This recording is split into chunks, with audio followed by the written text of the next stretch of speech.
20 থেকে 30 টাকা খরচ করে কিভাবে আপনি ঘরে বসে এরকম একটি ওয়াল হ্যাঙ্গিং বানাতে পারবেন সেটার টিপসই আজকে আপনাদেরকে দিব।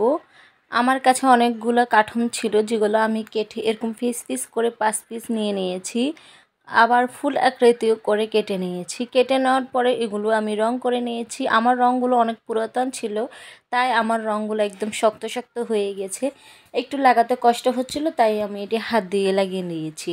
দেখুন কেমন লাগছে লাগানোর পরে। তারপরে আমি এর মাঝখানে সুতা দিয়ে একটু কাজ করে নেব। মাঝখানে সুন্দর করে গোল গোল করে দিব, পাশে এরকম একটা করে লাইন বসিয়ে দিব। আমি যেভাবে ভিডিওতে দেখাচ্ছি আপনারা ঠিক ওভাবে দিবেন। দেওয়ার পরে দেখুন এমন হয়েছে। তারপর মাঝখানেও আমি গোল করে বসিয়ে দিয়েছি।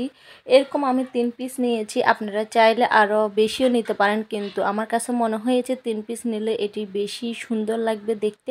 তারপরে আমি ওই লম্বা করে কার্ডবোর্ডগুলো কেটে নেওয়া কার্ডবোর্ডের উপরে কালো কালার পেপারে দিয়ে বসিয়ে দিয়েছি। এই পেপারটি আমার কাছে নিয়েছে 15 টাকা।